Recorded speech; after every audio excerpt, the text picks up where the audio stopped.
अरे विमानतळाचं करायचं काय? मराठी मॅट्रिमोनीवर मिळतो सगळ्यात जास्त चॉईस। मराठी मॅट्रिमोनीने लाखो स्थळं जुळवली आहेत। यापेक्षा चांगली गोष्ट काय असू शकते? मराठी माणसांची number 1 choice Marathi matrimony. Purandar तालुक्यामध्ये आंतरराष्ट्रीय विमानतळ प्रस्तावित आहे, मात्र या विमानतळाला जमिनी देण्यास शेतकऱ्यांचा विरोध आहे। वेगवेगळ्या पद्धतीने शेतकऱ्यांनी सरकारचं लक्ष वेधून घेण्यासाठी वेगवेगळ्या पद्धतीने आंदोलन करत आहेत। मी सध्या करा नदीच्या पात्रामध्ये उभा आहोत आणि या ठिकाणी बघू शकता शेतकऱ्यांचं जल आंदोलन सुरू आहे। खरं तर गेल्या काही दिवसापासून सातत्याने शेतकऱ्यांची एकच मागणी आहे की हे विमानतळ रद्द करा आणि त्यानंतर शेतकरी आणि प्रशासनामध्ये देखील बाचाबाची झाली होती, त्यावरून अनेकांवरती गुन्हे देखील दाखल करण्यात आलेले होते। आज पर्यावरण दिन आहे आणि त्या निमित्तानं या ठिकाणी आंदोलन केलं जाते। काही शेतकऱ्यांचे प्रतिनिधी आपल्या सोबत आहेत। खरं तर आंदोलन याआधी मोठ्या स्वरूपात व्हायची, आज आंदोलन करता आहात, काय नेमकी भावना आहे? आज आंदोलन 5 जून पर्यावरण दिनानिमित्त आम्ही आज जलपूजन पर्यावरणाच्या दिनानिमित्त वृक्षारोपण एकूण 7000 झाडं आम्ही लावण्याचं नियोजन केलेलं आहे आणि मातीपूजन पण करण्याचं नियोजन केलं आहे। मुळात तुम्हाला संख्या कमी दिसत असेल, कारण 13 तारखेपर्यंत लोकांचं एकत्रीकरण करणं कायद्याने बंधन आहे। त्यामुळं एक गाव 2 माणसं अशा पद्धतीने आम्ही पुढे नियोजन केलं आहे आणि आमची ज्येष्ठ मंडळी, आमचे जे मोरके आहेत किंवा आमचे आंदोलन प्रमुख आहेत, हे पुण्याला काही महत्त्वाच्या मिटिंगला गेल्या कारणास्तव आम्ही हे आंदोलन करत आहे। तुम्ही आता असं म्हणाला की कायद्यानं बंधनकारक आहे प्रत्येक, म्हणजे नेमकं काय झालंय? 13 जूनपर्यंत जमाबंदीचे आदेश शासनाने काढलेले आहेत। 4 पेक्षा जास्त माणसं एका समूहामध्ये दिसू नयेत यासाठी खबरदारी म्हणून आज आम्ही कमी माणसं ह्या संघर्षात उभं राहिलो। खरं तर करा नदीमध्ये आंदोलन करण्याची वेळ का आली? खरं तर दरवर्षी ज्यावेळी या करामातेला पाणी येतं त्यावेळेस करायचं पूजन करण्यासाठी आम्ही येतो, परंतु आज सरकारने या विमानतळाचा प्रस्ताव आमच्या 7 गावांवरती घातल्यामुळं या स्मशानभूमीच्या शेजारी करा नदीमध्ये जल आंदोलन करण्याची वेळ या सरकारमुळे आमच्यावरती येते। कारण की ज्या करामातेवरती, या करामातेच्या पाण्यावरती आमचा उदरनिर्वाह होतो, याच करामातेमध्ये आज आम्ही सगळे शेतकरी आंदोलन करतो आणि या विमानतळाचा जाहीर असा निषेध करतोय। आणि यासाठी कुठल्याही प्रकारच्या नेत्याचं ना कुठल्या पुढाऱ्याचं आम्हाला या ठिकाणी पाठिंबा नसल्याने आज शेतकरी आणि शेतकऱ्याची मुलंच ज्याप्रमाणे आपल्या शेतातील ज्वारीची ताटं हातात घेतात, त्याप्रमाणे आज हे माईक आणि ही सर्व यंत्रणा घेऊन शेतकऱ्याची मुलं आणि शेतकरी आज या आंदोलनाविषयी लढत आहेत। तुम्ही आत्ता असं म्हणालात की आमचे लोकप्रतिनिधी आमच्यासोबत नाही आहेत। खरं तर लोकप्रतिनिधींना विचारलं असेल तर लोकप्रतिनिधी एवढंच म्हणतात की शेतकऱ्यांचा विरोध करून कुठलाही प्रकल्प आणला जाणार नाही, मात्र या ठिकाणी तुम्ही असं म्हणताय, नेमकं दोघांमध्ये विरोधाभास असं वाटत नाही का? जे पुढारी आज या ठिकाणी म्हणतात की शेतकऱ्यांना डावलून कुठलाही प्रकल्प केला जाणार नाही, परंतु यातला कुठलाही पुढारी आजपर्यंत शेतकऱ्यांशी चर्चेला देखील आला नाही। या 7 गावामध्ये येऊन तुम्ही शेतकऱ्यांबद्दल कधी चर्चा केली नाही, त्यांची विचारपूस केली नाही, प्रकल्पाला मूळचा विरोध का आहे? आज आपण पाहता आगामी येणाऱ्या स्थानिक स्वराज्य संस्थांच्या निवडणुका असतील, या पाठीमागचे आजी माजी पदाधिकारी असतील, यांनी देखील आजपर्यंत कुठल्याही स्थितीमध्ये कुठल्याही आंदोलनामध्ये, ज्या दिवशी 2 आपली आंदोलनं झाली, उपोषण झालं, या ठिकाणी देखील स्थानिक स्वराज्य संस्थांचे किंवा इतरत्र जे प्रतिनिधी आहेत ते कुठल्याही आंदोलनात शेतकऱ्यांना पाठिंबा देण्यासाठी आलेले नाही।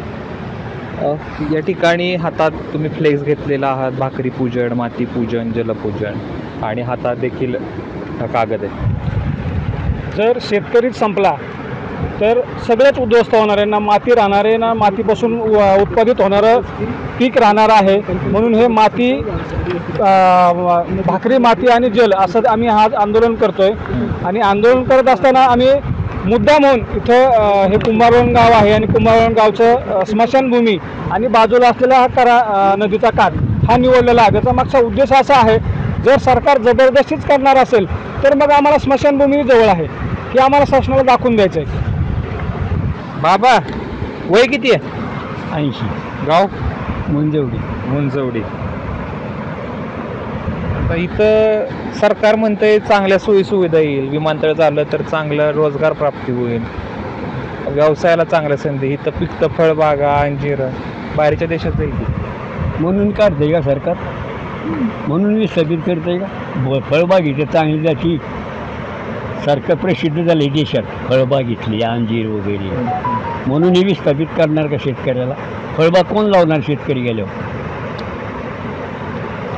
हे अंजीर तुम्ही म्हणताय, डाळिंब, सीताफळ किंवा आंबे वगैरे काय असतील, शेतकरी संपल्यानंतर हे लावणार कोण? हे जन आंदोलन आहे, या आंदोलनाकरता 10 वर्षापासून म्हणजे 8-9 वर्षापासून आमचं आंदोलन होतं की बुवा आम्हाला नको आहे म्हणून. पण सरकार आमच्यावर का बळजबरी करते? हे बलात्कारी सरकारी किंवा मनोवादी म्हणता येईल, मना येईल तेच करतात कुठे बी. मग ते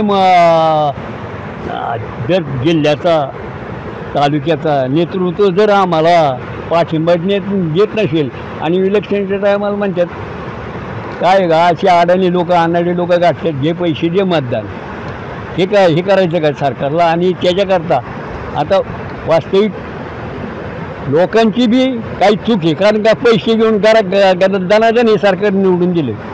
हे लाच देणारं सरकारी, आम्ही दाखवणारं सरकारी. मग आम्ही शेतकरी आमिषाला बळी पडणार ना? आमच्यात ताकद आहे ना कष्ट करून खायची आणि तुम्हाला जनतेला पुरवायची. काय 4 पायल्या जाणले ना आमचे शेअरभर तरी जातं सगळं नसेल कुठेतरी. मग हे सगळं जर विस्थापित करत असाल तर आम्ही जायचं कुठं या लोकांनी?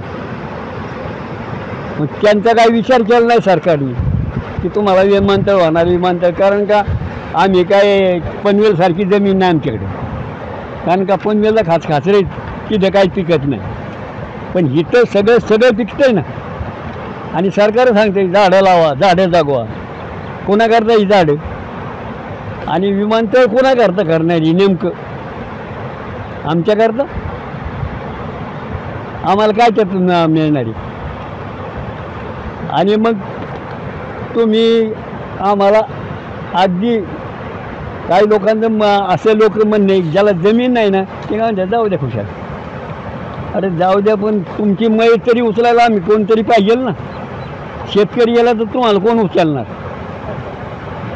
त्याच्याकरता आमच्या ह्या विमानतळाला 100% विरोधी आणि आमच्या पाठीमागं कुठलंही नेतृत्व नसताना हे आमचं जन आंदोलन आहे. आणि या जन आंदोलन हे कृती समितीनं आम्ही करतो. कृती बाबा, तुम्ही आंदोलन करता आहात, तुम्ही सांगताय 2016-17 पासून चाललंय विमानतळ, तुम्ही विरोधच करताय. प्रशासनाकडून कोण येते का तुमच्याकडे विचारायला की नेमकं काय झालंय, कसं झालंय? ज्यावेळेस प्रशासन आलं त्यावेळेस तुम्ही त्यांच्याशी संवाद साधला नाही? कोण झालं नाही? कोण आणले? कलेक्टर साहेब पारगाव आलते, आम्ही संवाद साधला, विरोध केला ना तिथं.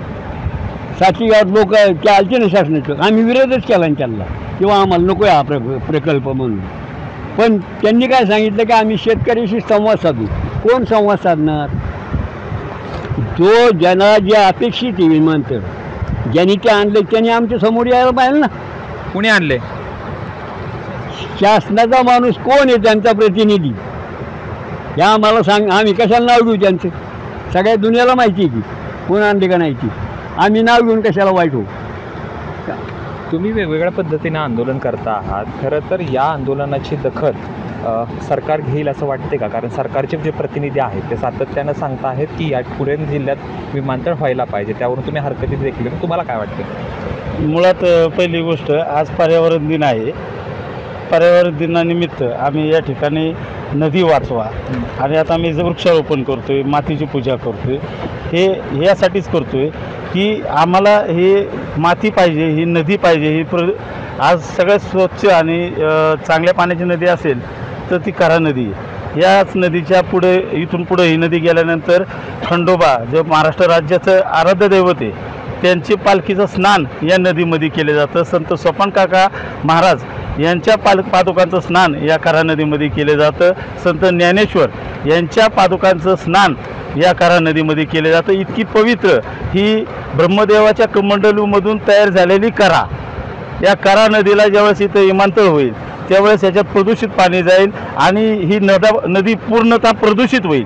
म्हणून आम्ही आज आंदोलन करतो की ही नदी वाचवा, इथला शेतकरी वाचवा, इथली माती वाचवा. आणि जे सुपीक भाग आहे आणि पूर्ण बागायती भाग आमचा आहे, या भागामध्ये ज्या अंजीर आहेत, जे आमचे सीताफळ आहेत, हे जगप्रसिद्ध आहेत. यांची नोंद आहे. स्वतः पंतप्रधान मोदींनी यांची नोंद संसदेमध्ये घेतली की पुरंदरचे अंजीर. मग ज्यावेळेस ज्या गावामध्ये हे उत्पादन घेतलं जातं तीच गावं विमानतळामध्ये उठली तर जगप्रसिद्ध जी फळं आहेत ती पुन्हा मिळतील का, याचाही शासनाने विचार केला पाहिजे. शासनाने आमच्या विनंतीला मान दिला पाहिजे. ज्या ठिकाणी पिकत नाही आणि तिथलं विकत नाही अशा ठिकाणी विमानतळ करावं. आम्हाला हे विमानतळाची अजिबात आवश्यकता नाही. खरं तर मला सांगा, तुम्ही पुरंदर विमानतळाला विरोध करताय, मात्र पुरंदरच्या 7 गावं सोडली तर काही गावांचं म्हणणं असं आहे की पुरंदरला जर विमानतळ आलं तर फायदा होईल. एक रुपयाचा सुद्धा कोणाला फायदा नाही. त्यांना हे असं शासनाने बोलूनच दाखवलंय. मी ऐकलंय स्वतः, ते बी त्यांच्या समोर ऐकलंय. मी सुद्धा स्टेजवर जाऊन बोलणार होते. एकनाथ शिंदेची मीटिंग होती सासोडला, तेव्हा त्यांनी स्पष्ट बोलून दाखवलंय की आम्ही शेतकऱ्याला विश्वासात घेतल्याशिवाय आम्ही विमानतळ करणार नाही. पण आमच्यापर्यंत आत्तापर्यंत एकही कोणी माणूस पोचलाच नाही. कोणीच नाही. एकनाथ शिंदे नाही, शिवतारे बापू नाही, कोणी नाही. काय त्यांची नावं घ्यायला आपल्याला भीती नाही. आपण काय त्यांचा फोन नाही केला, चोऱ्या नाही केल्या. आपल्यावर एवढं संकट आलंय, आपण का कोणाला द्यायचं? आपल्याच वरचं संकट कोण तोडतंय का? जर तोडलं ना तर त्याची बाजू बी धरून बोलता येईल. एवढं संकट, अहो ही साधी सोपी गोष्ट नाही. विचार जर करायची म्हणलं तर काळ झाला एखाद्याच्या दडकीवर ती. मग ह्या सरकारला काळीच आहे का नाही? दडकीवर आहे. अजून सुद्धा संधी आहे मागं सरायची आणि नाही म्हणायची. मग तर लय सोन्यावणी पिवळं व्हायला. आम्ही सरकारची पाया पडून माफी मागतो, हात जोडून. ती एवढं सुद्धा सरकारने करावं आमच्या मेहरबानी. की तुमच्या जीवावर आम्ही चालतो, आमच्या जीवावर तुम्ही चालता, ही मान्य आहे. ही वाडवडलाची पहिल्यापासून कितीतरी पिढ्या जगलेल्या आहेत, तिथून पुढं जगणार बी आहेत. आमच्यावरच काय मुद्दा नाही. आमचे काय आता माती गेली, आम्ही मातीला मिळलो तरी आमचं काय नाही. आपण आमची मुलं बाळांनी कसं दिवस काढावं? काय करणार आहे ती येऊन घेऊन पोरं? काय त्यांना पुढचं करणार आहे? कळणार आहे पैसे घेऊन सुद्धा. पण आम्हाला मुद्दा ते बोलायचाच नाही. आता घेण्याचा आणि देण्याचा आम्हाला फक्त बोलायचं आहे. आम्हाला 1 इंच सुद्धा कोणाला जमीन द्यायची नाही. याचा नाही कोणचा नेता आमच्यापर्यंत आला ना तरी आम्ही लढायला आमच्या जीवावर आम्ही भक्कम आहोत. आम्ही शेतकऱ्याची लोक आहोत. आम्ही काय अशी लिचीपिची नाहीत बंगल्यात राहणारी. आणि आम्हाला बंगला नको, काय नको, आमची झोपडीच ठीक आहे. आम्ही त्याच्यातच आनंद आहे. आमचा आनंदच तुम्ही हिरावून घेताय. आमच्या मनाला सुख कवा देणार आहे? अहो ही सरकारने आमची बाईची जात लोभी होती, मान्य आहे. मी बोलून दाखवते आता बाईची जात. पण आम्हाला जर मान्य ही जर कळलं असतं ना, ह्याची थोडी जरी काम कोण असते ना पुढची, तर मी एका सुद्धा बाईला आमच्या गावात एका सुद्धा बाईला फॉर्म भरून दिला नसता. एका सुद्धा बाईला. माझ्यात तेवढी ताकद होती स्वतःची. मी बायांच्यातच मी आज 50 बायांच्यात काम करते. 50 बायांच्यात काम करते. आणि बाया जर एक शब्द टाकला ना तरी सुद्धा ऐकत यात. तुमचा विरोध आहे? 100% नाही, 101% नाही, 1000% माझा विरोधी. आणि अजून माझाच नाही पण सगळ्यांचाच आहे. 1 रुपया सुद्धा आम्हाला दिला नसताना तरी चाललं असतं. आणि आम्ही त्याच्यावर नव्हतो. आम्ही आमचं स्वतःचं पोट भरितो. आम्हाला ह्या गावात नाही पोट भरता आलं तरी दुसऱ्या गावात पोट भरून कामं करून आम्ही शेतकऱ्याची आजूबाजूची दुसऱ्याची कामं करून शेजारची बाजारची आम्ही पोट भरतो 4 रुपये कमवून.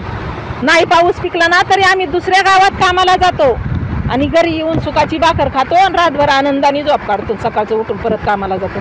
मग कशाला विमानतळ पाहिजे? एवढं जर माणसं तुम्ही विकास करताय कुणाचा विकास करताय? शेतकऱ्याला मारताय विकास करताय. कुणाचा विकास करताय? अहो शेतकरी वाचवा, मग बघू काय विकास करायचंय. अहो जे काही गोष्ट नाही आमच्या ह्या 7 गावाला ती आणून द्या, ती मिळवून द्या, मग करा विकास. मग झाला विकास म्हणायचं. राहिल्यात आमची थोडी लोक म्हणजे मागस वर्ग, म्हणजे अशी थोडी काय लोकांना जमत नाही पोरं बाहेर शाळेला शिकवायची. मस्त त्यांना हौस आहे, पण नाही ताकदीनुसार पैशानुसार नाही जमत त्यांना. मग एखादं कॉलेज आणखी सासोडला काढा. ही के कॉलेज झालंय खाली कात्रजला, तिकडचं तसलं कॉलेज इथं सासोडला काढा. 10 रुपयात सासोडला येतो. याने का नाही व्हायचा आमचा विकास? वेगवेगळ्या पद्धतीने विकास करा असं यांचं म्हणणं आहे.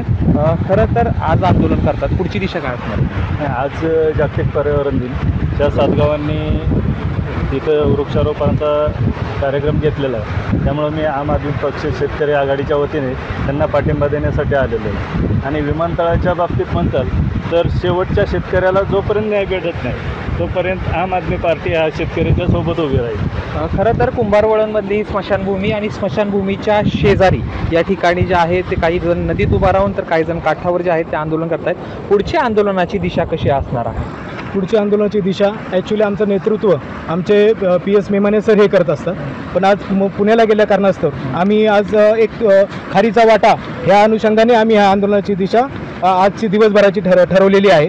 आज दिवसभर आमचे आंदोलन तीन कार्यक्रम आमचे ठरलेले आहेत. या ठिकाणी नदीत किती वेळ तुम्ही थांबणार आहात? अशा पद्धतीने आंदोलन करणार आहात? मी आत्तापर्यंत आम्ही जवळपास 1 तासापेक्षा जास्त वेळ आम्ही त्या नदीमध्ये बसून आहोत. जलपूजन केलेलं आहे. करामाईचं प्रतिकात्मक मूर्तीचं पूजन आम्ही केलेलं आहे. दिवे जाळून आम्ही त्याचा हे केलेलं आहे.